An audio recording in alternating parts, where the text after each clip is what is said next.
The problem this evening is one which I hope that most of you will never be directly involved with. For during many years in which I have been a kind of last resort for troubled people, I've had much too frequent contact with this situation, and I think it's only fair that it should be reported and recorded and preserved for those who need it or have a mind to accept it. We all know that the human being is at great disadvantage in the presence of a mystery. We are able to handle the everyday occurrences with a certain amount of skill because we honestly believe that the adversaries that we face are known to us. We can measure our skill against theirs, and if need arises, we can run away and continue the struggle at some other time. But in a mystery, we are totally disoriented.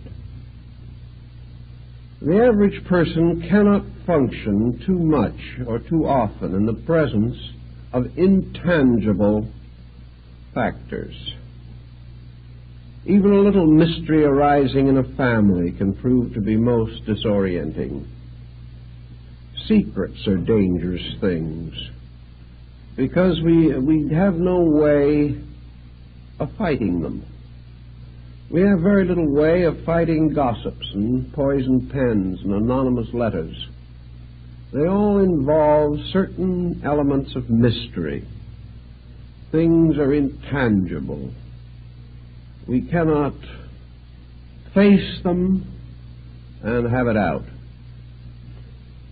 From the earliest time, man had more courage in the day than he had in the night.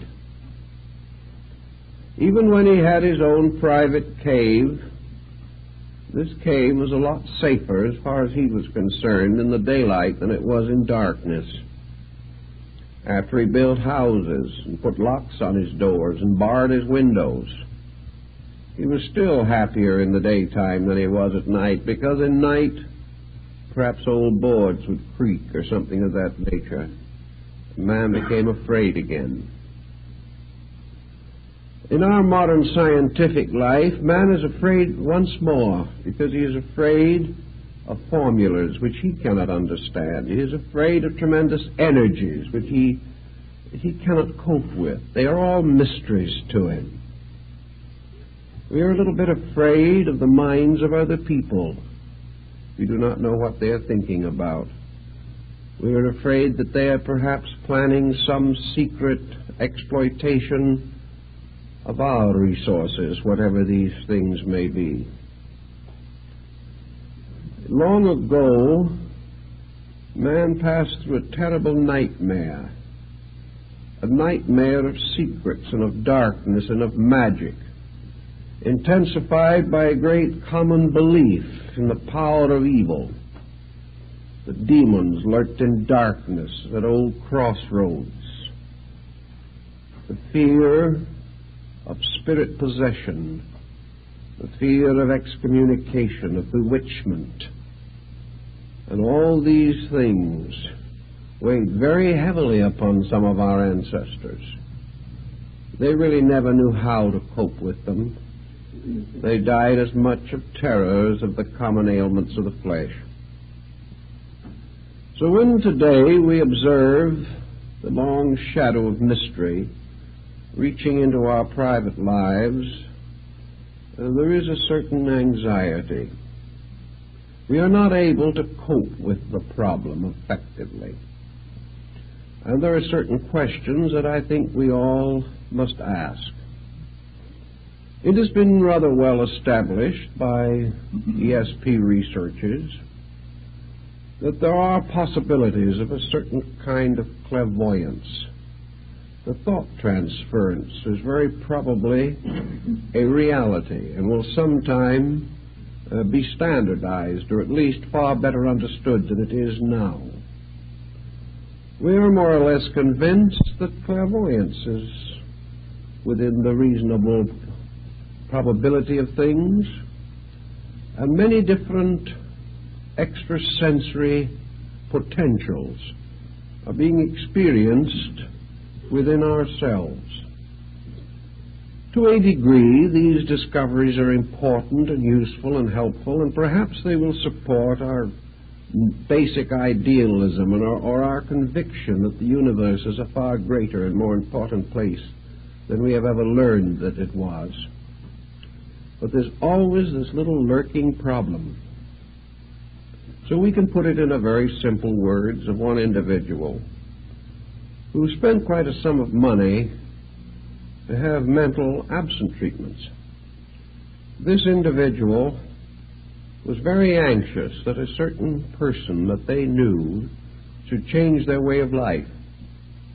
So they hired someone, a practitioner, to go to work on the issue, and after a reasonable length of time, the object of all this attention did make some changes in their way of life, including a will in favor of the individual who came to me. Well, this sounded like higher mentalism, doing a pretty good job. You would get testimonials very easily for such procedures. But suddenly the person who came to me broke out in a cold sweat. This was a little problem. If they could change another individual and get a will in their favor, was it possible that some other individual could change them? While we were out mentally dominating somebody else, could it be that somebody else was trying to mentally dominate us? Do these processes work both ways? If it is possible for us to send our thoughts to change the life of someone else, could someone else send their thought and change our lives? If we want to make someone else do something they do not want to do, can they return the favor in kind? It is one of these things in which it was a good rule, but it shouldn't work both ways. Each person feels that he has a right to change others, but he doesn't like the thought that somebody might be secretly trying to change him. The moment we get into this problem, our freedom of action, our freedom of thought, all these things evaporate. Where will it begin? Where will it end? If one person can influence us, so can 50 or 100 or 1,000. If one individual can cause another person to have a loss out of revenge or out of spite, can somebody else cause us to have a loss the same way? Like the old Bruja. If we can pray our enemies to death, can our enemies pray us to death? It just doesn't look so well when we open this mysterious door between the commonplace and the unusual. We step immediately into a world, first of all, a region which we know nothing about. We have no background in our own experience to cope with these intangibles.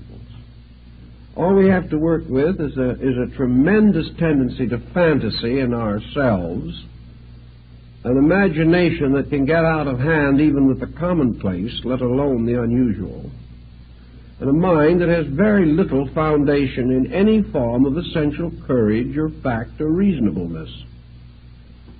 With a nature, therefore, that is lacking in most of the requirements of prudence and common sense, it is very easy to get deeper and deeper into a world of wonders that can change gradually and inevitably into a world of terrors. It is a rather dangerous situation for the person to suddenly leave behind the landmarks that he has and knows and depends upon and sail out into an uncharted ocean of mystical and occult possibilities. My experience with this type of situation is that 99 out of 100 land in shipwreck before it's over. They might be able to handle the situation with some dignity if they were very wise or very poised or very well integrated. But who ever heard of an individual very poised and very well integrated who ever got mixed up in these things? 9/10 of the potential victims of their own foolishness in this direction are themselves neurotic. They are persons whose lives have been, in one way or another, unhappy, frustrated, pressure-ridden.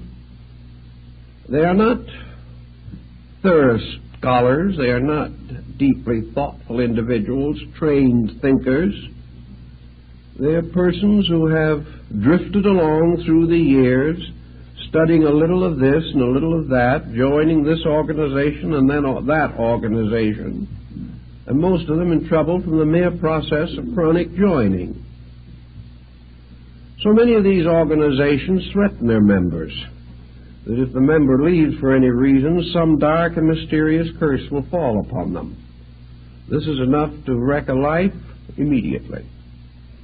The individual living in the 20th century still has the old primordial instinct to be afraid of curses and afraid of the evil thoughts of others.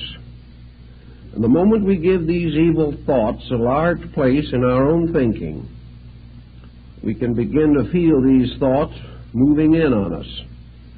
Our lives can become haunted by the mere fears that arise from negative speculations about the unknown.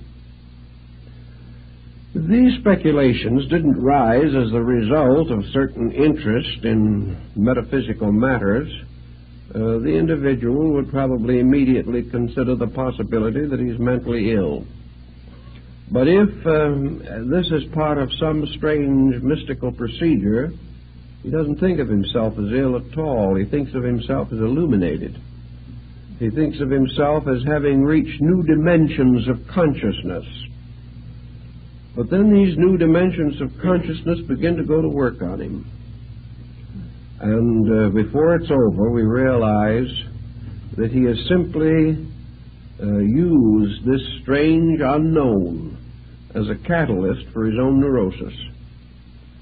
So we can't too strongly recommend that persons be extremely cautious in trying to explore areas where their knowledge is simply insufficient. Now, knowledge in itself is a very good thing. We should know about everything, even things we do not really agree with, or even things we do not want to believe. We should know about them. We should never assume for a moment that ignorance is an asset. There's a great deal of difference, however, between understanding the theories and practices of certain beliefs and the effort to dabble with them ourselves. There is no reason why we shouldn't understand the theories behind transcendentalism if it intrigues us. But there are many reasons why we shouldn't dabble with it. Especially this is true where we actually haven't even any very solid groundwork in theory.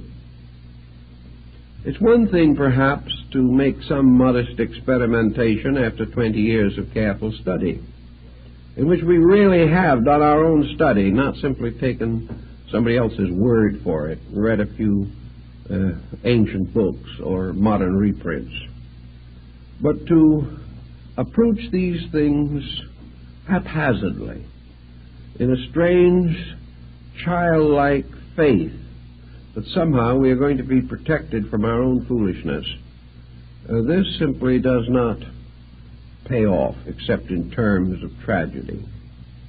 Now, one thing that's not too important at this stage of our thinking is whether all this weird and wonderful world is a reality or simply a psychological condition within ourselves. Whether all this magic is a psychic phenomena or a psychological phenomena is not perhaps so important at this point. Regardless of which it is, it has the same effect on us.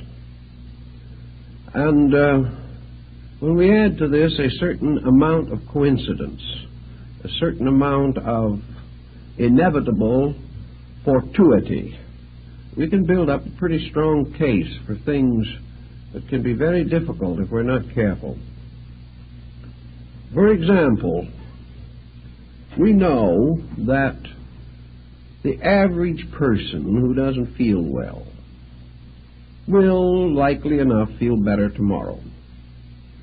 A very large percentage of symptoms, as every doctor knows, are not very valid. That's one of the reasons why maybe a couple of aspirin tablets or something of that kind will permanently remove aggravating symptoms which have no real essential foundation in a true bodily condition or warning. A little fatigue perhaps, a little eye strain, a little tension, and we have a headache. We relax and the headache takes care of itself. It simply disappears.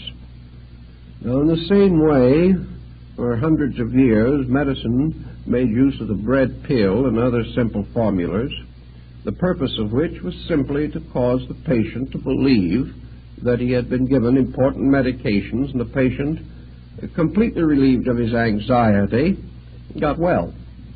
He didn't really need any medication at all. This is also the reason why so many patent devices during the middle of the last century were so successful, like the magnetic horse blanket and things of this nature. This magnetic blanket had absolutely no magnetism whatever associated with it, but thousands of people reported amazing and miraculous cures. They also announced tremendous results from various herb concoctions and swamp root preparations, the only medicinal element being alcohol. But naturally it gave a certain note of encouragement, especially if the doses were large and frequent.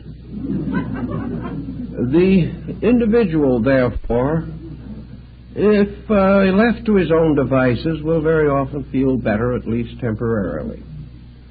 But if an individual who has nothing wrong with him except perhaps a little anxiety mechanism feels that he is being treated for this, that some other person is sending him powerful vibrations, he gets feeling better very quickly, just like he used to get feeling better on Peruna. There was a certain parallel here. And we come finally to really believe that people are doing a lot of these things for us or to us when we're really doing them to or for ourselves. But coincidence also comes in, plays quite a part in some of these things. I've seen it. And in a little while, we come to the conclusion that thoughts are very vital things, that we only have to send a few thoughts around, and the whole face of common sense is altered. This goes on for a time. What ends is finally the individual becomes seriously ill with something, and perhaps by neglecting it, in the hope of some other form of magical cure, reaches a point where he cannot be saved at all. These things have their mysterious negative factors that we have to watch for constantly. Because faith is a wonderful thing, but when it's put in the wrong place and the wrong things are believed in, it can be very costly in terms of health and happiness in life. One of the simplest examples of what might be termed magic that man has used from the very earliest time is prayer. Now, prayer can be a very wonderful thing for the human being. It has a tremendous potential for good. And yet so few of us can use prayer unselfishly. It is so hard for us to really be sincere, even in this. If we really believe that prayer is a power, then this power becomes the basis of a temptation of some nature. Power promises us things. And it's very hard to believe in power without trying to use it to our own advantage or to the disadvantage of someone else. I know people who have spent many years praying that misfortunes would come to another person. How we can do a thing like this in the name of God is difficult to understand, but it happens every day. We also have a great number of prayers in which the individual is asking God to take care of things he should be taking care of himself, not waiting for the infinite to step in and correct a commonplace situation that we should all be able to handle. Therefore, we have prayer which essentially is a relationship with God, transformed into a kind of a basis of a new kind of old age pension or social security. Prayer becomes the basis of the gratification of very commonplace desires. We don't realize we're misusing it. We have the best intentions in the world. But when we start to pray that somebody else is going to let us foreclose a mortgage on them, we're in dangerous ground. We're in very dangerous ground. And when someone stands up and testifies that as a result of prayer they've doubled their income, there's just a little doubt as to whether this is what prayer was intended for. Whether we really have a right to assume that some spiritual force in nature, a force which has as its primary concern the achievement of ultimates, the great infinite patterns of things, should be supplicated every time we have a headache or every time we have an appetite or a desire which we feel needs gratification. This type of use seems to lead us away from the essential integrity of life. And when we pray that somebody else shall be over-influenced in some way or another, what about the other person? What about the individual who lost money so that our income could be doubled? Did the universe turn on him for our benefit? Was our prayer a means of dishonestly acquiring that which did not belong to us? Most people won't even bother to ask the question. They don't care how it's fulfilled as long as they get what they want.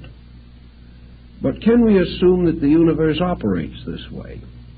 And if we're willing to assume this, what happens to our own relationship with every problem of existence? The moment we take the honesty out of the universe anywhere, we take it out everywhere. Either there are principles and rules in this world or there are not. And if there are rules, we cannot break them, and we shouldn't try. And if there are no rules, then our entire ethical life collapses and we have no hope or no reasonable expectation of any kind of good end or constructive purpose in our own existence. The old Greeks brought this question under consideration, and one of them asked Pythagoras how a man should pray. The old Greek replied, never pray for anything. Don't pray for the fulfillment of any desire, because if you pray hard enough, your desire may be fulfilled and may be the destruction of you. In other words, we all know what we want, but only heaven knows what we need. And where we begin to decide what we want and use various esoteric ways of getting what we want, we are defying that universal pattern which alone knows what we need. Therefore, it would appear that prayer has a function, it has a purpose, it has a reason. But that reason is not the fulfillment of commonplace desires. Prayer is a mystic relationship with life. It is man finding the source of his strength in a regular communion with the heavenly power that creates all things. Nearly all ancient prayers were hymns of praise, hymns of thankfulness and gratitude. It was very rare indeed to find in ancient or primitive prayers anyone asking for anything. It was the person simply stating in simple conviction his realization of the wonders of life, of the blessings he enjoyed, the wonderful privileges that he had. And he gave thanks to heaven for the sun and the moon and the earth and the seasons and the harvest. He was not asking, he was thanking. And prayers of this nature are pretty safe prayers because they do not involve any interference in the processes or order or reason of life itself.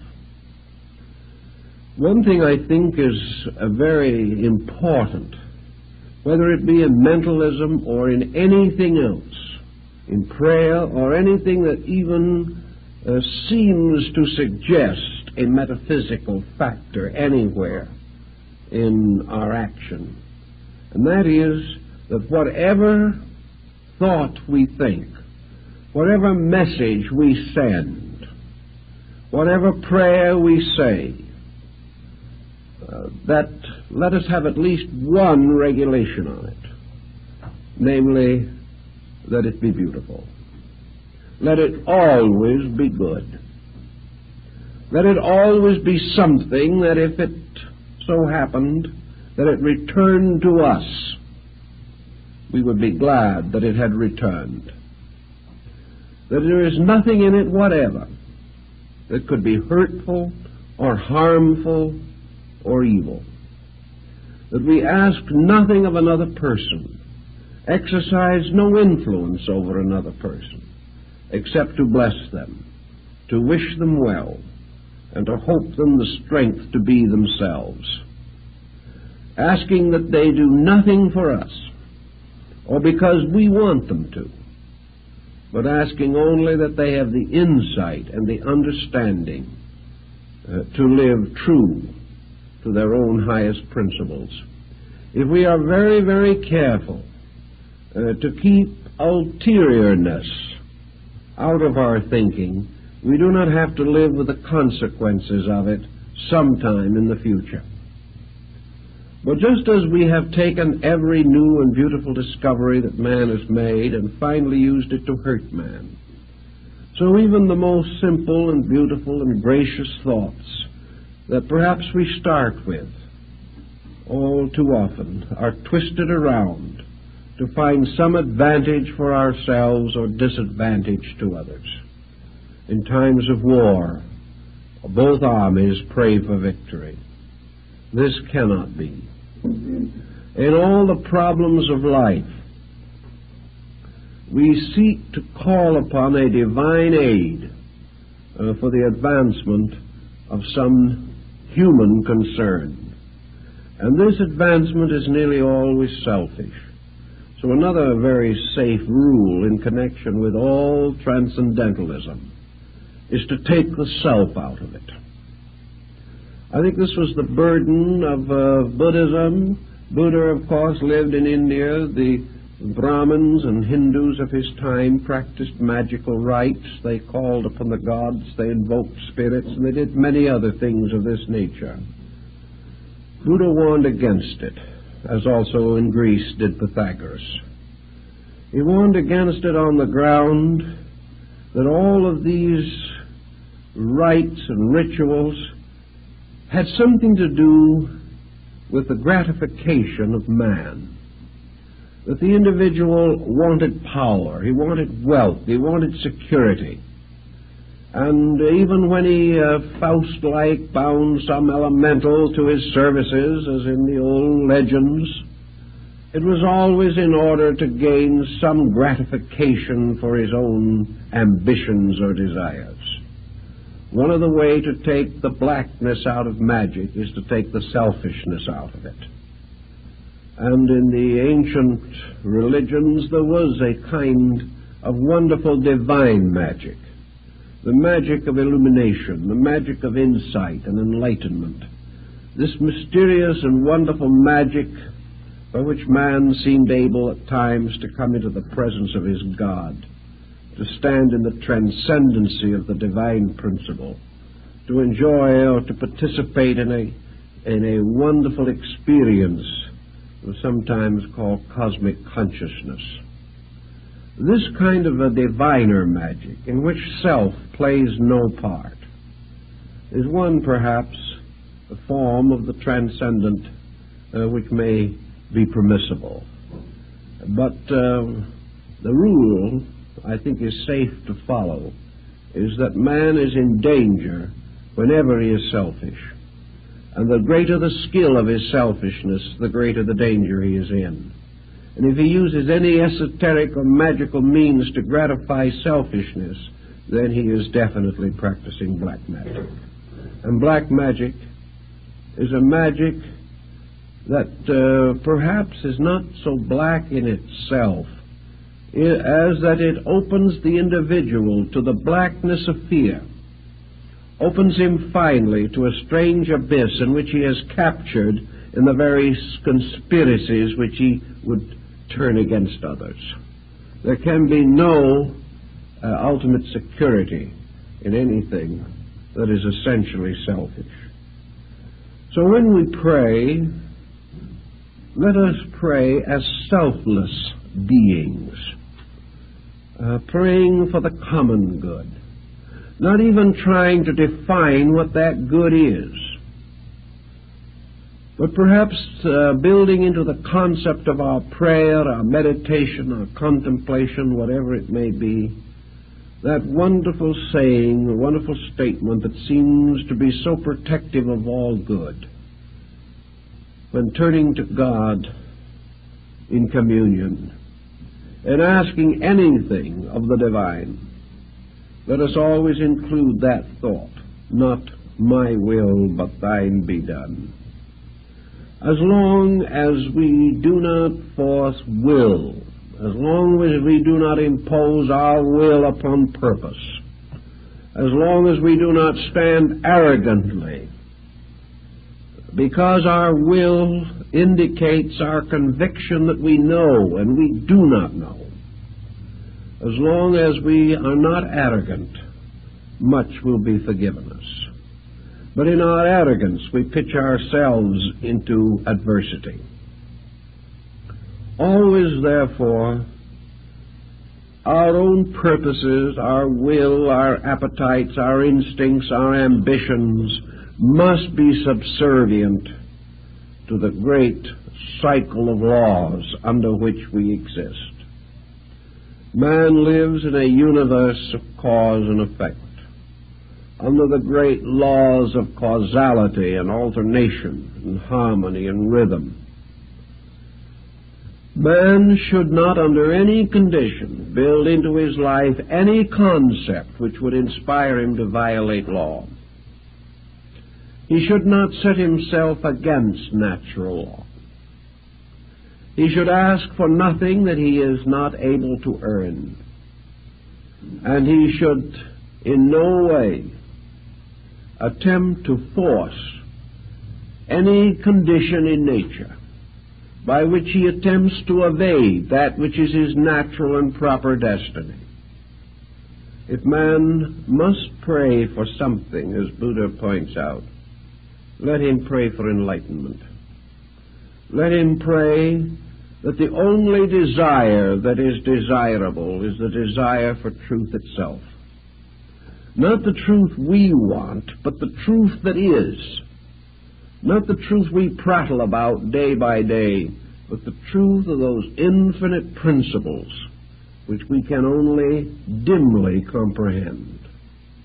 We may not know what the truth is of a situation, but we have the right to inwardly pray that that truth shall reveal itself according to its own purposes, whether those purposes help us or not, whether they fulfill any desire of ours or perhaps go entirely contrary to our wishes.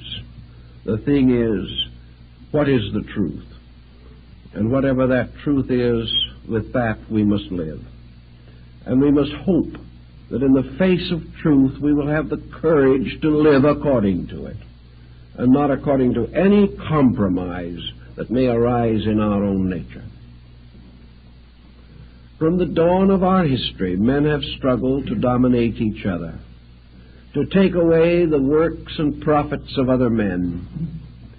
They have conquered nations and spoiled and pillaged the earth. Everywhere the individual tries to use strength to dominate the lives of others, by means of strength, by intimidation, by fear, by outnumbering or outwitting, the individual has tried to deprive others of their natural rights. Out of this procedure has come the entire tragedy of civilization, a tragedy which continues today as it has from the beginning. And we cannot assume that any mysterious power which man may develop shall be considered as different from any material power by which an individual seeks to gain advantage over another. There is no difference except, perhaps, in the detailed construction of the instrument. But whether we try to take a man's goods from him with a gun or with a thought, we have committed precisely the same offense. Whenever we try to over-influence him, we are doing the same thing that we would in any action or procedure in which we lure another person into an unfavorable situation in order to cheat him, betray him, or deprive him of something. In fact, as we study the situation more carefully, we realize that just as our actions have their rewards according to their motivations and their values, that the perversion of wisdom, the perversion of insight, the perversion of spiritual resource is perhaps one of the greater crimes and carries with it one of nature's heaviest penalties. Actually, we are far worse off as living beings if we steal from a man by influencing his mind than we are if we break into his house at night and rob him of his goods. We have committed a different kind of offense. In robbery, we have used common means. Perhaps the man was careless and didn't close his doors properly. Perhaps also we were using the ignorance of our own lives in which we didn't really know any better. But where we use anything that has to do with sacred matters, anything that has to do with the immediate presence of the divine in any of its aspects, we are committing a peculiar and terrible evil.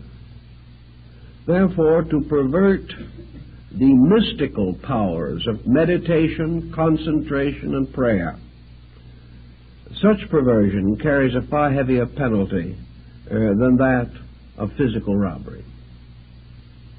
We have now created a situation which has gone into our psychic entity. We have dabbled with something which can destroy life and reason in every part of our natures. Therefore, we must be extremely slow and cautious in this type of thing. Now, we don't want to spend our entire time pointing out all of these mistakes that people can make, because there are other phases of this situation, and we have to stop to consider the individuals who get into trouble who are absolutely sincere. Many cases that come along relating to psychic problems have not really their origin in any instinct to malpractice. They have many times their origin in the individual's desperate desire to grow. He assumes that growth means for him solution of something. He does have the one weak spot, the heel of Achilles, which has made it possible for him to get into trouble. In his desire to grow, he is usually looking for some kind of a shortcut. He is looking for some kind of a mysterious key that will open for him an understanding or insight otherwise not available. So he is really seeking just a little bit selfishly, and just a teeny-weeny bit dishonestly, but he doesn't know it himself. He assumes in this case that the end justifies the means. He assumes that illumination is the end to which man is intended, and that anything that contributes toward this is good, regardless of the detailed considerations involved. So we have the individual, and it doesn't make any difference where he is or what school he belongs to. Every religious, mystical, and philosophical sect has had exactly the same difficulty from the beginning of time. It is the person who really believes that the esoteric truths of life are some kind of a secret, and that it is possible to find the key, buy it, steal it, beg it, borrow it, do some way to get it, and that by means of this key we can suddenly, to borrow a phrase from alchemy, unlock the shut door of the palace of the king. That there is some way, a way in which spirituality can be wonderfully augmented within the individual by some methodology. And of course, years ago, we had a deluge of methodologies. Today, they are not so frequent, but there are some pretty intensive ones still left. And people are sometimes wrong in their judgment of these groups. They misunderstand teaching that is intended well, or perhaps the teaching itself is not well stated or well integrated and does not protect the student adequately. So we have a great many people who are in trouble simply because they are trying to be better than they know how to be, and that can get you into complications. This is one of the points that I have emphasized for very, very many years, that the average person cannot handle the development or release of so-called metaphysical values or factors or forces within his own nature. He does not know when a development is legitimate and when it is not. And he does not know where some type of mystical experience begins and some type of wishful thinking leaves off. He just does not know. He cannot really tell the difference between a vision and a dream. He has no way of knowing the difference. For that matter, he doesn't know the difference between a dream and a nightmare. There are many strange and difficult situations that the person cannot cope with. The moment his mind is separated from the commonplace, the landmarks about which he is reasonably certain, he wanders into a mist and mystery which he cannot evaluate. He really doesn't know what he's doing. Now, there should not be this kind of situation. People should not be encouraged or permitted to get into these difficulties. But we can't do very much about it now because the trouble started a long time ago. Back in the gradual collapse of classical culture, the various esoteric arts and sciences of the temples were profaned. These secrets were brought out, initiates broke their obligations, or some even under torture confessed or described things which they should not have discussed. In any event, little by little, what used to be a very carefully guarded way of life became available through the dishonesty or the treachery of members or novices in these subjects, and the old mystery sciences came into the common possession of mankind. Of course, some good was accomplished. It wasn't all bad. For from the temple we got mathematics and astronomy and chemistry and music, geography and history. Practically every science we know was originally part of this secret wisdom. Those sciences which we could turn and apply to the common advancements of mankind have helped, but because they were advanced without the obligations of the ancient temple, most of the secular branches of knowledge have become utterly corrupted, and all knowledge is now used selfishly, whereas in the older times the obligations were such that the possessors of knowledge were bound to right use. This no longer exists as a general policy, unless the person by his own high morality makes a voluntary obligation. But some of the other more secret and mysterious arts were brought out of their ancient symbolisms and from the early sanctuaries of the mysteries. Pandora's box was opened.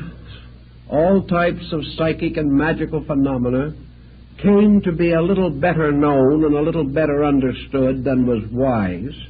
But the great over-science of which it was a part, the great dedications to the temple which once protected it, the long periods of purification and preparation which once led to the revelation of it, all of these guards and protectors were lost.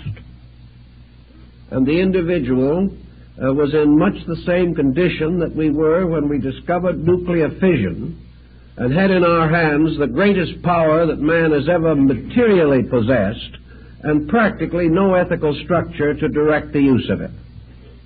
This was a situation that was rather serious. And as far as the private citizen is concerned, the esoteric arts are just as dangerous as nuclear fission. He can get himself into a private dilemma just as easily as the world could be forced into a dilemma by an atomic war. But without the guides and guards around these practices, we developed a whole series of popular systems by which the individual really tried, quite sincerely, to advance his own internal life. He was convinced that somewhere inside of himself was a God, a tremendous power, and that this divine principle within him was stronger than his personality, stronger than his mind and his emotions and his body, and that in some way there was a great security, a great sufficiency to be achieved if man could explore this inner nature of himself and come finally into union with the divine power at the source of his own being. Thus systems and schools were set up for the exploration of these secret processes. The theory was legitimate. The procedures were to varying degrees legitimate. Some quite definitely had strong good points. Others had very few good points. Many of the names that were used to identify these systems were ancient and honorable, belonged to great schools of the past. Some were out of fabrications and proclamations of the mysteries. Who knew? Who was able to tell which was genuine and which was not genuine? Not 1 in 10,000 who became involved in these various procedures. Everybody had to believe somebody, and most people believed the wrong people. So we had more trouble. Trouble because of sincerity, finally, but trouble because sincerity was not very smart, not very wise in its attitude toward these matters. Every day, whenever a new system comes along, there's somebody who jumps into it, gets himself into trouble, and gives the whole theory a bad name. Always the same problem is involved. Every great system of enlightenment the world has ever known has accepted the essential inevitability of universal law. The great disciplines of the mysteries were based upon the law of cause and effect, just as much as the most common occurrences of living. And all of the great steps and stages of the development of man's inner life, these degrees of development were the results or effects of causes. And the causes had to be right, and they had to be exact, and they had to be complete, or the effects would not be what was required or expected or hoped for. So in the whole theory of man's spiritual growth, all growth arose from the unfoldment of personal integrity. The beginning of all mystical discipline was the purification of the individual's life. Purification did not mean to imply that the individual could get nowhere unless he was spotless. Purification meant that the search for reality had to be genuine. It had to be real. It had to represent a dedication to principle. It certainly had to mean that the common difficulties which beset us have to be met and understood and fulfilled according to the workings of law. So we have today a great many people who are trying desperately to develop certain extrasensory perceptions. Most of them get in trouble. They get in trouble for many reasons. First, because they do not understand how to develop anything. They have to hope. They have to pray. They have to follow some strange, mysterious pattern and have some kind of faith that it will work. Many times, of course, they are following patterns given them by others. And here we frequently hear the wonderful accounts of the secret instructions that folks have received.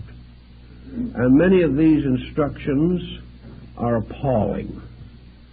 They represent the most colossal ignorance and effrontery on someone's part. I've checked a great many of these wonderful revelations of how to develop extrasensory powers, how to become an adept in 5 or 10 lessons, how to look through solid walls and see what's going on the other side, how to multiply the family fortune, make friends, influence people, dominate situations, almost anything you want. But even apart from these, which some folks are a little too smart to fall for anymore, there are these mysterious procedures which are supposed to be shortcuts to the infinite, by which the individual is all the quicker and the more simply directed to some type of illumination or mystical experience. I have tracked down a great many of them. Sometimes they're in pamphlets and literature, sometimes they're carefully guarded secrets, communicated only from one person to another under the most direful obligations. But where did they come from in the first place? Where do these instructions originate? And I have checked a great many of them, and nearly all of them begin in somebody else's psychical aberration.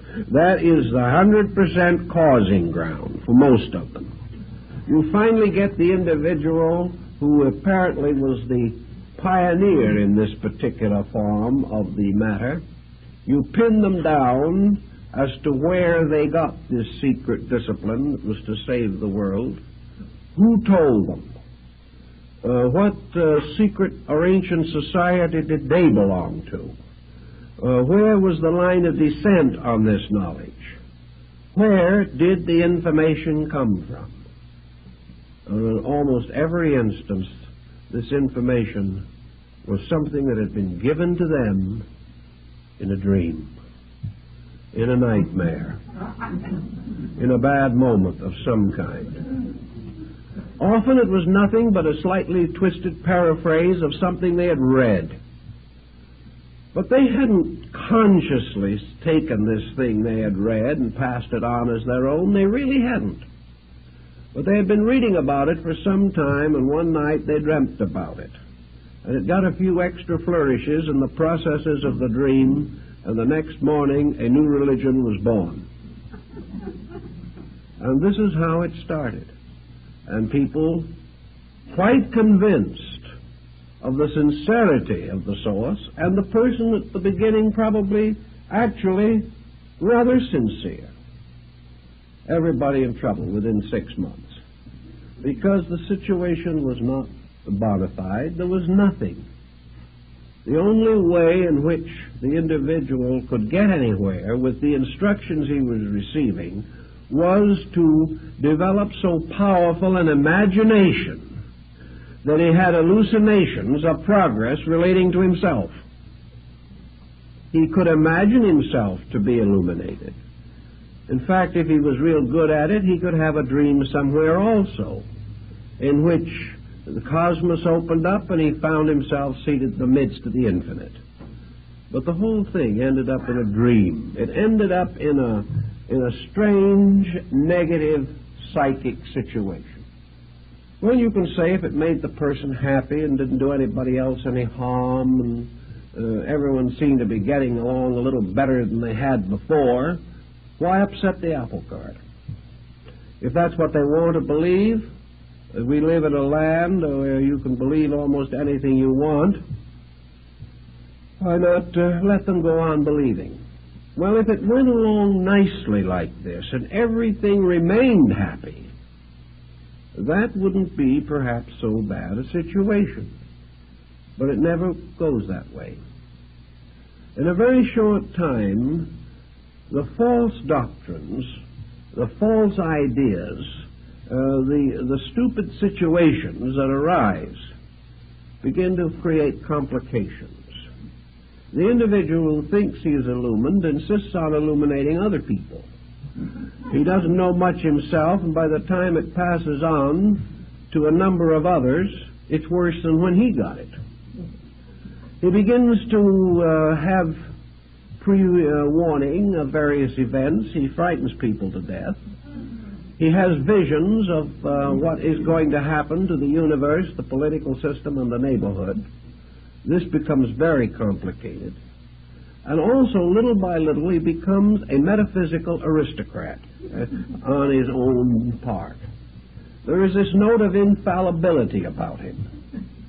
After he's had this a little while, he loses his family, his relatives, and his friends, who cannot put up with this concept of an infallible person who is making as many mistakes as he ever made, but isn't admitting them anymore. The individual suddenly discovers, or doesn't discover, but others discover for him, that he has stepped out of the stream of life's experience. He has new and fancy meanings for everything that happens. These meanings are no longer of any use to him in helping him to grow. As one individual told me, he said, "Why should I experience how to grow? I've already reached perfection." It's a marvelous way to feel about things. But as far as this person was concerned, they were the only one who had the slightest suspicion that they had reached perfection. This same person who was perfect was the same grand old gossip they'd ever been. This person had the same antagonisms, the same prejudices, the same fanaticisms that they had always had. Their temper was just as bad as ever. The only difference is that they had the same faults, but now they were blind to them, and this is no improvement. Or, as one individual explained to me, who had a certain rather bad dispositional problem that they had worked with for a number of years before they had become illuminated, I asked them how they were getting along with this old problem that they had been fighting with for years, and they looked at me rather scornfully and assured me that a nasty temper was one of the proofs of advancement. How foolish can you get? And they believed it. Little by little, all perspective was gone. Now, this isn't helpful. The individual keeps on going along this way until a situation arises in which they come face to face with an emergency, in which the only solution would lie in the fact they were what they thought they were. That they did possess sufficient insight and understanding to solve a major issue. When this emergency arises, the issue is not solved because they haven't what it takes to solve it. Sometimes there is a very bitter disillusionment. It's a horrible thing to suddenly wake up and realize you've been studying for 20 years something that isn't so. Very discouraging. Also, that in the moment when all these things were supposed to produce their miracles, nothing happened. There are these bitter and painful experiences. And we see that the person who starts off on one of these tangents never knows where he's going to end. Unfortunately, too many of them end with mental breakdowns. They have become so involved, so tied up, they can't possibly solve the situation. Another painful interlude that most of these persons come in contact with is the fact that they are so right and nobody else sees it. This is very unfortunate. They know that they are creatures of destiny, but the world won't accept them.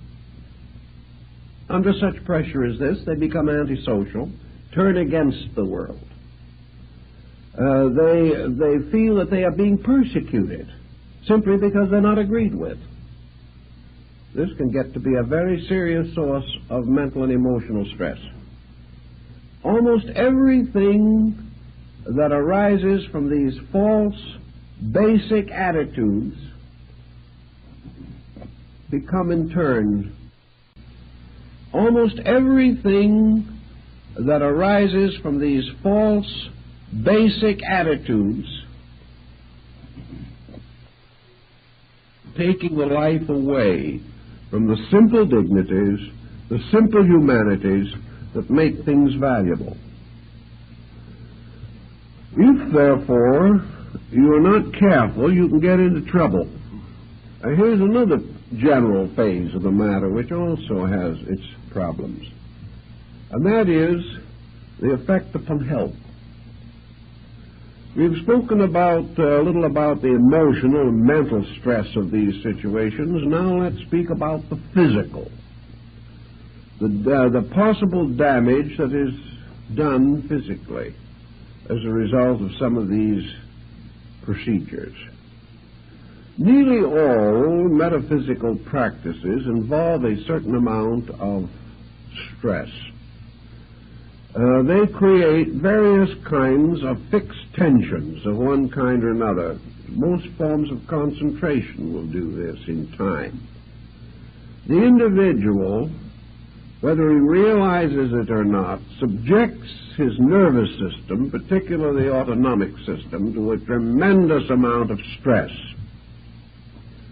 The moment the confusion is set up in our relationships with life, the nervous system begins to flutter. Because the nervous system is very close to fear, anxiety, uncertainty, unreasonable hope, and the ups and downs of 1 minute of despair and the next minute of exaltation, the individual believing everything one moment and nothing the next moment, more or less disoriented much of the time, and becoming more and more hypersensitive, more and more defensive, because he is increasingly misunderstood by everybody else. Little by little, his life becomes miserable, unhappy, unadjusted, tension-ridden, stress-torn. And in a very reasonable length of time, the physical situation begins to reveal itself. It is very hard for the person to be under fear, anxiety, or intense imagination without punishing the bodily structure too much. So these people begin to experience lack of normal body functions. Respiration may become erratic. Various forms of tachycardia may develop. Elimination may get very bad. And most of all, we have the person who develops what I have often referred to as psychic flutters. This is an ailment in itself which is almost uniquely due to psychosomatic symbolism.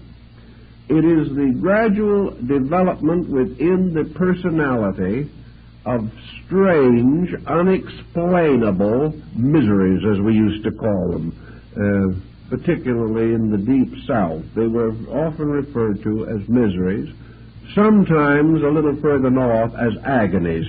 But in any case, they were difficulties.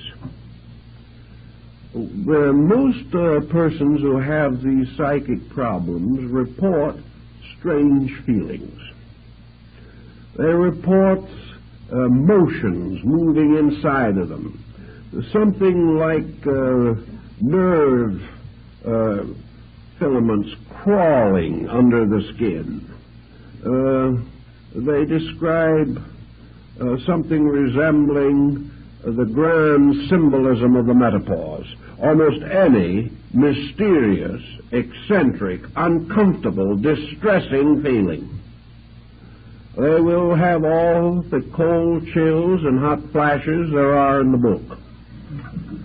They will feel things moving up and down their spines, think their eyes are crossed, have trouble in swallowing, strange, mysterious moving migraines in various parts of the body. They will develop symptoms of arthritis one moment and of arteriosclerosis the next. They have many of them. But they are suffering from palpitations, flutterations, and everything you can think of. And they are sure, almost certain, that these different things all indicate the presence of some kinds of strange entities that are creeping up at them when they're not looking, scratching them when they're trying to relax, whispering unpleasant words into their ears when they're trying to sleep, tormenting their rest with dreams and visions that are not nice and not pleasant, and creating every kind of a nerve reflex that people do not enjoy. This is a very common group of symptoms. I could list hundreds of related symptoms in this area, but I think we have summed it up sufficiently to point out the general theme. To these people, all of these symptoms seem to signify the presence of some other entity, being, force, nature, or substance affecting them. Perhaps they think that some of these mysterious feelings are other people's thoughts bouncing off of them, or something. But as always, this type of thing begins to develop. I think the real answer to it is a gradual psychosomatic transference of total confusion. The individual has lost completely orientation. And perhaps we can imagine that the nervous system, under such complete psychic breakdown, simply loses its own rhythms and its own orderly processes and begins to take on some similitude of the prevailing lack of organization and integration. In any event, we find that a large amount of psychic phenomena ends up with this. Sometimes it gets so bad that there seems to be very little you can do for it. The one thing that might help you can't do in the majority of instances, and that is get the individual to change his own mental habits. By this time he is so convinced that he has no power over the situation that all he wants is a sorcerer to get rid of demons for him. He doesn't have any realization that these symptoms indicate the breakdown of his own natural integration. He is not mentally ill. He is physically disturbed symbolically. All the mysterious doubts and wonders and hopes and anxieties that developed psychically are now playing themselves out nervously in the functions of the body. And this is an unpleasant thing to have happen. And the moment anybody feels any of these symptoms, stop worrying about what other people are doing to you and start organizing your own resources as quickly as you can. By organizing your own resources, I mean simply get your mind on practical, workable levels of action, train your thinking, control your emotions, find natural and reasonable outlets, and get your mind off of being spiritual. Because if you don't, you're going to have more trouble. Obviously, an individual in this condition is not spiritual. Therefore, whatever method has been used to get into trouble is not the method they should be following if they wish to become wise. So there's no use continuing the present policy. It is obviously wrong, or the individual wouldn't be in trouble all the time. This, again, is a problem that affects good people. People who have tried very hard, but who have lost a certain sense of security. They have been thrown out into a universe that is too big for them, and they weren't smart enough to swim to shore as quickly as possible. And most of these people must learn to swim to shore and to start all over again in the effort to establish a basic groundwork for self-improvement. We often find that other factors do contribute to this situation. Nearly every religious organization and most people involved in them become gradually more or less unnatural in their personal ways of living. They get into trouble this way also, unfortunately. We have all kinds of trick diets. We have all kinds of special exercises. We have individuals forcibly removed or deprived of the common expressions of life which have been theirs over a period of years. We find them gradually developing various frustrations on the ground that the more frustrated they are, the more spiritual they are. This is a good way to get good and sick quick, because the human being cannot take these inconsistent procedures without having some background for them. Now, it is true that every so often you will find a hermit or an old saint in legend, lore, or actual history, perhaps, who has gone away into the desert, into the mountains, or into the forest, and there built his hermitage, and has lived peacefully and quietly apart from the concerns of man, and has practiced his Tao or his Zen or his Yoga for half a lifetime in perfect peace and tranquility. Nothing unfortunate ever happened to him so far as we know, but sometimes we're not quite sure how far we know. But at the same time, the rumors are that he's done well. Now, this is all right. It's quite understandable. There are people like this in every human society. There are individuals who are born for the cloisters and are never happy till they go there. There are people who have always wanted to live strange lives of unselfish dedication to other people. They're really most content in some field of religious service. They have no strong attachments to worldliness. They find material living uncomfortable and unpleasant. They do not want to run away into doing nothing, so they would rather live in a dedicated service to some cause. And many of these people are very useful, and they do wonderful jobs. But they are generally useful and do well under the strong supervision of a system. And they become teachers of the young, or nurses of the sick, or guardians of the aged, or something of this nature.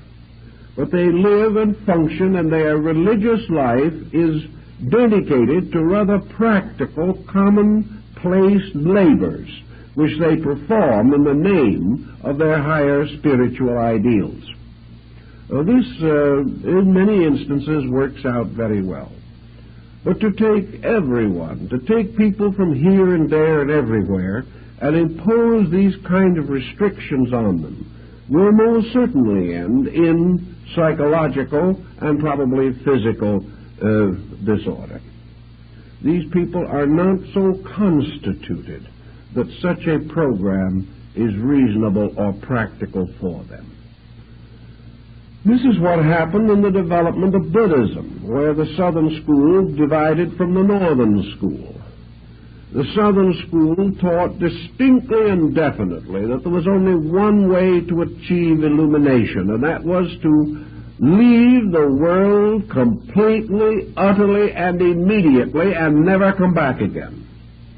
To turn from the common life to the robe, to give up every possession, to give up every attachment, to give up every worldly attitude and even every worldly responsibility, and go out with a begging bowl and one small square of cloth, and keep on wandering and meditating until consciousness or death ended the procedure. This was not, however, the Buddhism that gradually unfolded the great arts, the great cultures, the great mystics and idealists of the Mahayana system. Man gradually came to realize that somehow the great spiritual truths had to be brought within the range of his common life. It became necessary for him to think of the way of liberation for the householder, that the father and mother with children and family and business had to have their part in this great pattern of enlightenment, that it wasn't to leave everything and to depart into the unknown, but in some mysterious way to increase in grace, insight, and understanding every day, to find in the commonplace the source of enlightenment and inspiration, and also to realize that for the majority of mankind, simple idealistic devotion to principles was the wisest and best way to grow.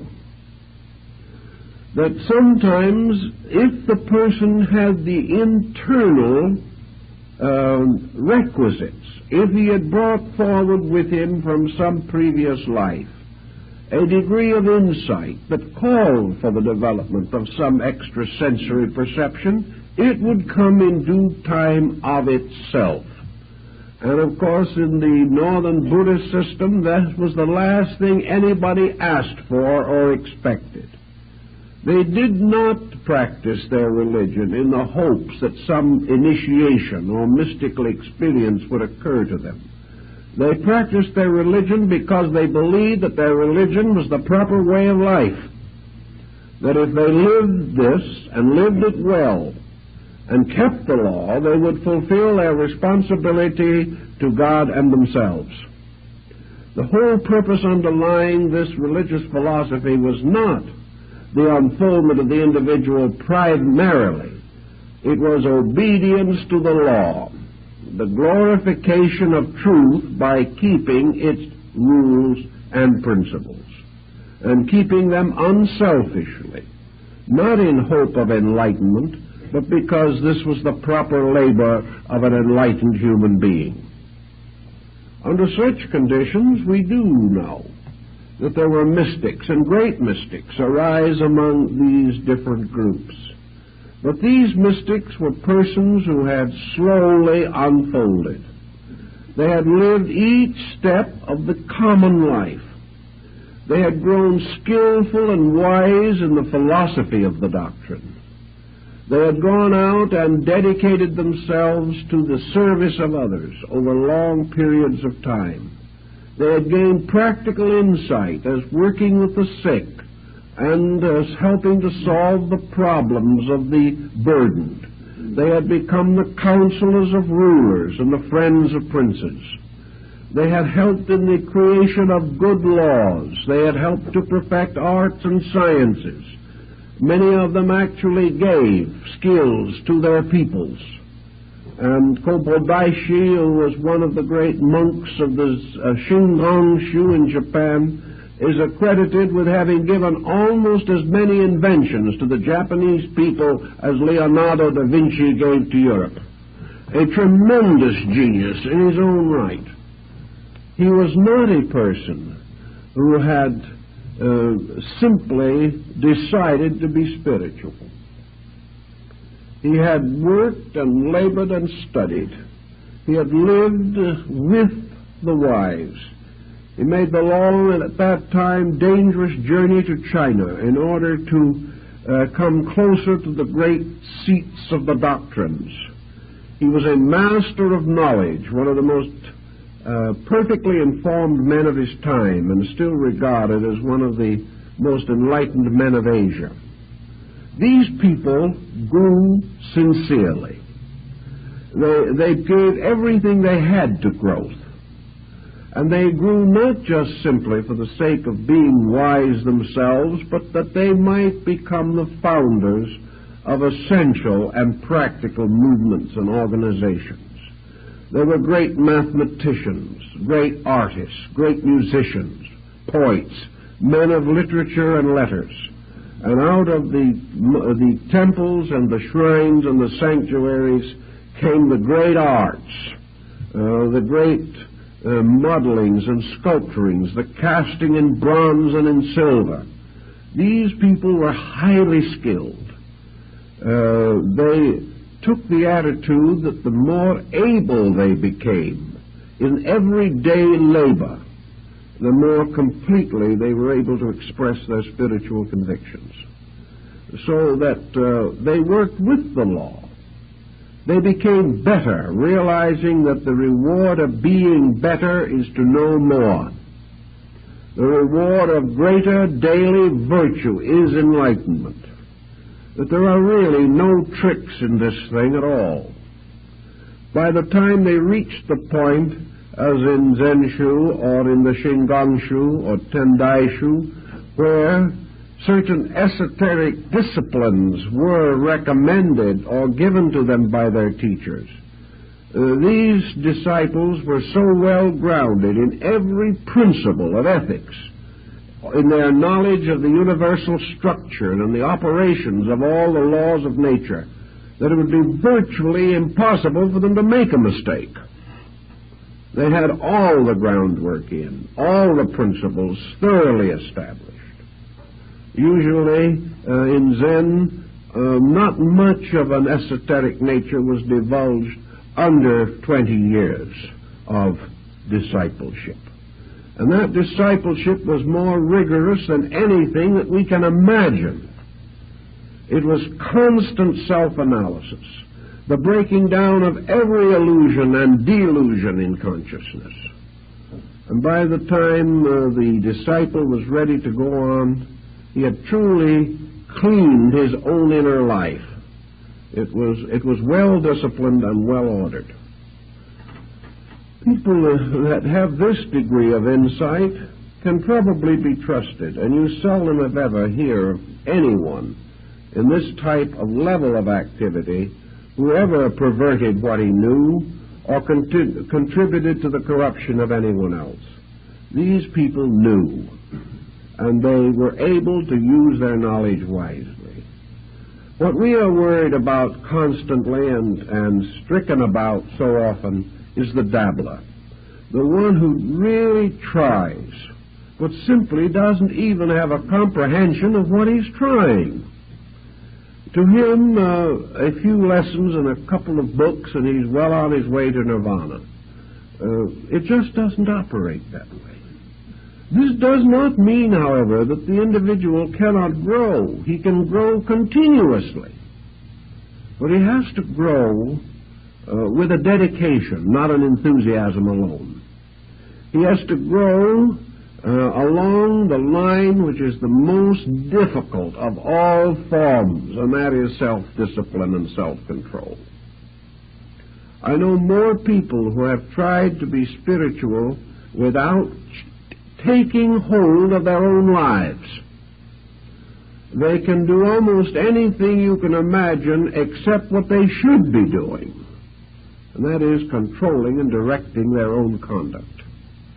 These people are perfectly willing to devote a great deal of time to wandering about the cosmos, but they cannot be patient as people. They do not know how. They cannot really be thoughtful. I know many of them that cannot even be commonly courteous. There is no attention to personal character. This is something to be left behind, to be hurdled, to be considered fit only for persons of less spiritual insight. There is no spiritual insight apart from character. There is no safe mystical experience apart from character. There is no possibility of man exploring the inner universe of value safely unless his own integrity is completely established. Any other course of procedure is bound to lead ultimately to difficulty. And because no one but the individual himself knows the degree of his insight, each person has to come to some way of judging these things. You cannot tell him that he isn't ready. He will keep on going around until he finds someone else who tells him he is ready. And this goes on because the person wants to believe that he's on the verge of enlightenment. He doesn't want to be told he hasn't started yet. So you can't convince people against their will. And yet, because of this peculiar type of religious thinking that has developed, people just get themselves into trouble and have no way out. And by the time they realize the degree of their trouble, the very persons who got them into the trouble can't do a thing for them.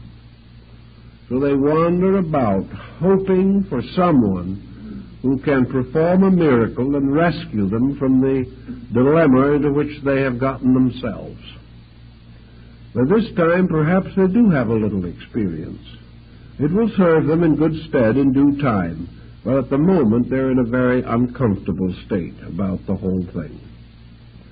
So we can only profoundly warn the individual that when he starts dabbling with mysterious things,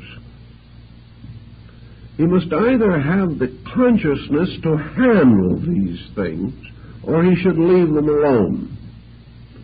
And no one who is frightened out of his wits by every psychic wind that blows is in a condition to handle the problem.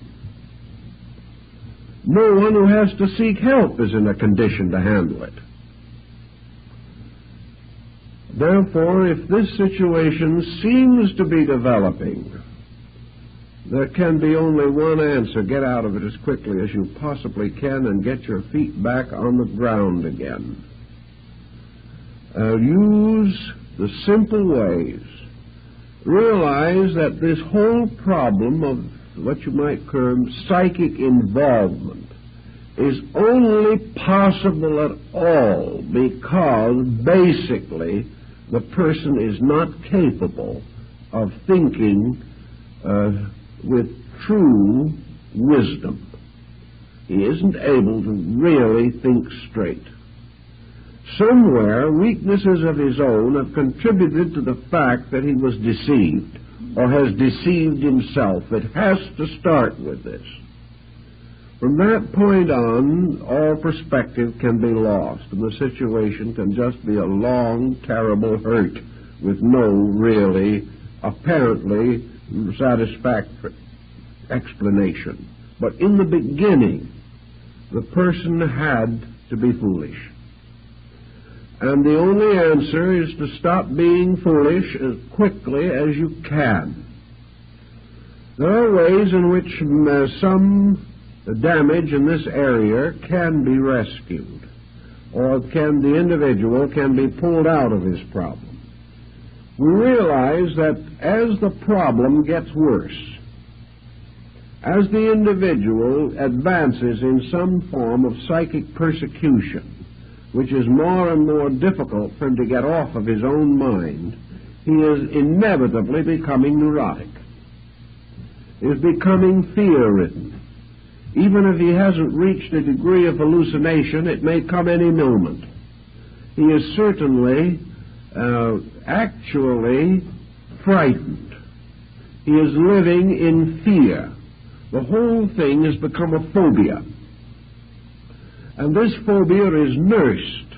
Fear is nursed by fear. The more he worries about his fears, the more he thinks about his fears, the more he waits for new symptoms to appear, the more frightened he will become.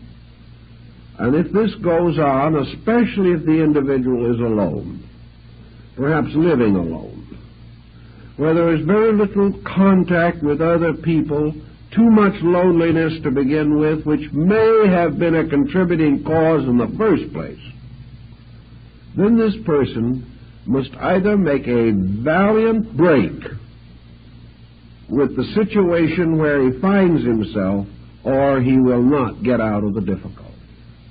And unfortunately, it is not a difficulty that will cure itself, nor will it get better unless something is done about it. Realizing, therefore, that as in the case of nearly all forms of neurosis, which may come from other causes, there is too much self-attention. The mind and emotions are focused upon the dilemmas of the self constantly. This means that little by little it becomes a 24-hour vigil of psychic self-defense against the unknown. The individual doesn't dare sleep. He doesn't dare do anything because of this constantly increasing pressure of fear. A pressure that is usually accompanied by psychosomatic symptoms that seem so real that there is no way, apparently, of explaining them except to assume that the psychic persecution is real itself. Under this combination, we have a hard, vicious circle, which is extremely difficult to break. The best way that we can solve it is by starting out with the assumption that a pattern is no stronger than its weakest link. The situation is a pattern. If we can break it somewhere, we perhaps can break it everywhere. If we can put new factors into the problem, or take old factors out of it, if we can shift the point of view, if we can change the psychic chemistry in some way, then the individual may be able to handle it himself from there on. So we have common things that we try to do to help people in this type of problem. We try to find out anything that they are doing that is unnatural, unreasonable, or likely to contribute to the trouble. If these people are starving themselves to death in the name of religion, we suggest a square meal, but that it be taken slowly, because otherwise they may have dyspepsia. If these individuals have been practicing some form of syncopated breathing or something of this nature, they must stop it, or the situation will not change. If these people have left the world because it is so materialistic and so unspiritual that it is constantly hurting their very, very subtle etheric bodies, we suggest strongly they go back in the world and reestablish contact. That they've got to get out and get back in those good old low vibrations again, because the high ones are killing them. If these people have no interest in life whatsoever except waiting for the next psychic phenomena, we strongly recommend other interests. And we particularly recommend some form of activity which disciplines. If these people are retired on an income or are divorced and living on alimony and don't have to work, they're in a especially bad spot. These people have to decide that they have to work. They have to come to the conclusion that no matter what they have or how much security they enjoy, they will destroy themselves if they are not usefully occupied. We find then the importance of these people training some part of their natures. And the result shows how badly this training is needed, for so frequently these people are completely unable to take up any line of self-discipline without a massive struggle. These individuals cannot go back to school and take some adult education work. It's too monotonous. In other words, they cannot say to themselves, I expect to do this and I will do it. It's part of the very evidence of the trouble they got into. But you've got to get them out of it. They have to have new interests, new activities, practical outlets. They have to take up studies. They have to discipline themselves. If you want to play the piano, you discipline yourself. If you're suffering from a bad psychological or psychic condition, if you're unable to control these vibrations that may or may not be entities, it is simply because of lack of discipline. If you will discipline yourself somewhere, it will show all over you.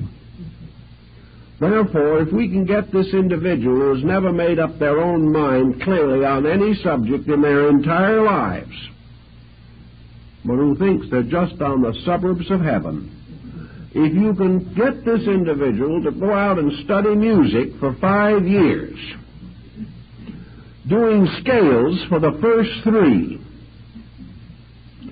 and insisting that their own hands and their own minds will do this, or if you can get them into a group of Sumi painters and make them learn to make circles and bamboo joints on paper with black ink for 3 years before they're allowed to put a leaf on them, these people get well. Why? Because they have suddenly learned that they can make their minds and emotions do what is required of them. The person becomes positive. He has some accomplishment. He has some ability. It usually takes from 1 to 3 months for a discipline to become a fascinating thing. The first 2 or 3 months, it is drudgery. But if a person really has some qualities within his own nature, he will develop a growing interest in the new things that are of interest or value to him. So if he can hold on for 2 or 3 months, the subjects will probably take over a large part of his habit mechanism.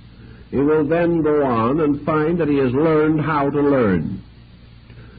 If he will do this and gradually develop disciplines, he will then be able to turn these disciplines to the direct problems that are probleming him. He will be able to turn these disciplines to fear. He will find that he is able to control fear in himself. He will be able to control his own spiritual ambitions and realize that he's probably not quite ready for nirvana.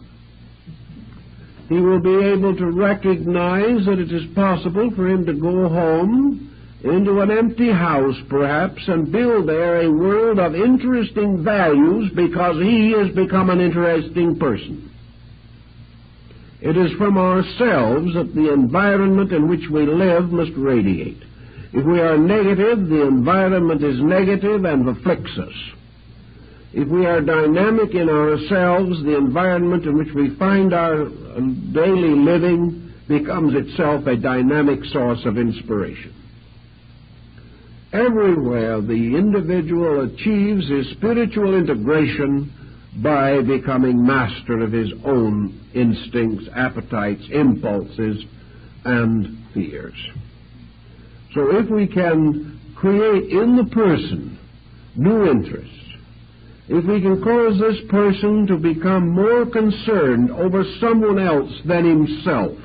I've known 2 or 3 cases of this spiritual problem in which the individual was suddenly transformed by an unavoidable responsibility.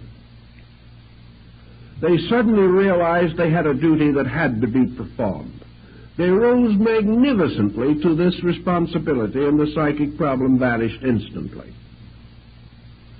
But there has to be something bigger than our fears. If we start correctly with our philosophic growth, truth is always bigger than our fears. But too many people live in a universe in which truth is lost. The moment we stop believing in forces of evil persecuting us for no reason, we have betrayed our own faith in the universe. There is no other answer. But we do not know this. We can't think it through anymore. We have lost our perspective. We are simply hurt.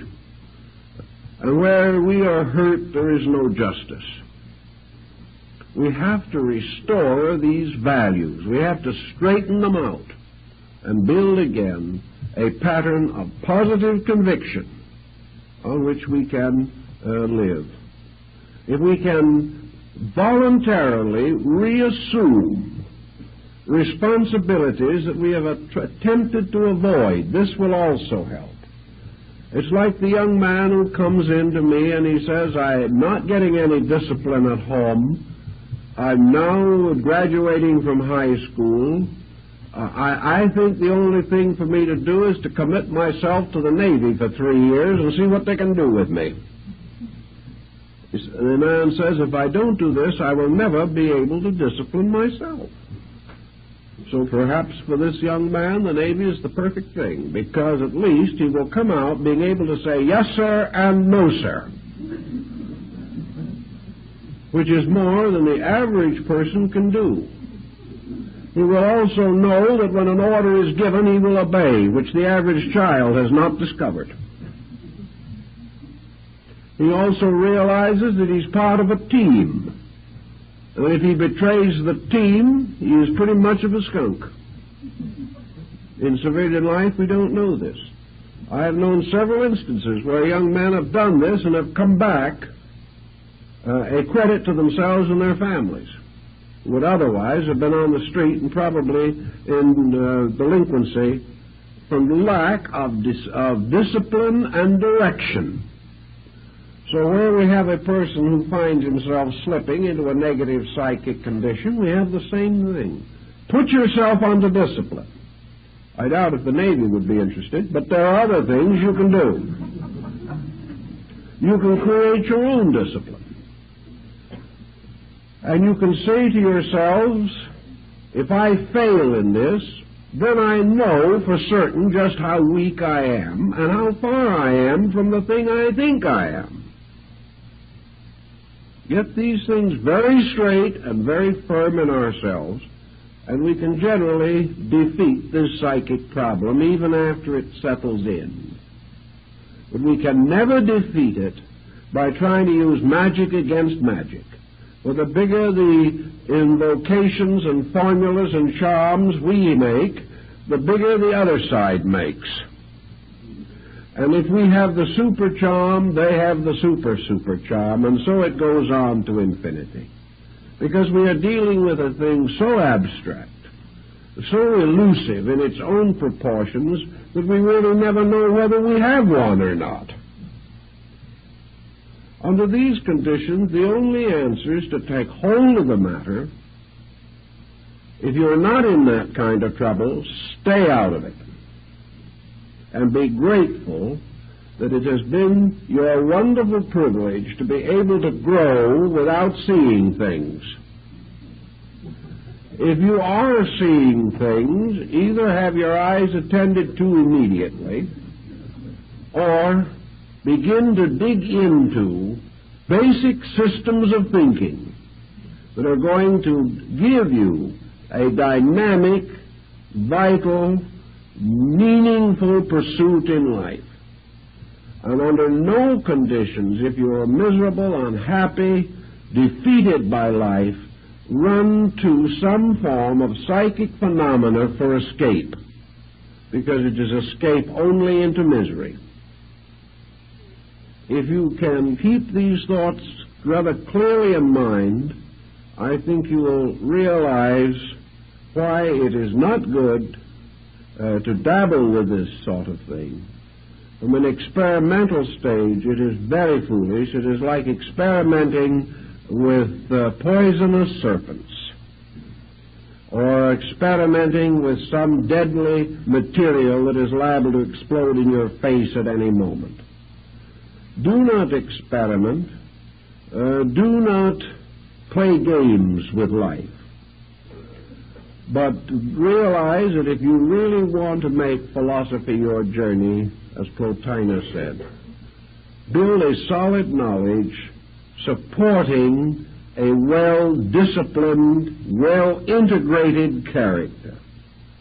Then as you naturally grow and properly develop, any spiritual graces that you may require for your proper growth will be added unto you in due season. In this way, you won't have any trouble. Thank you very much.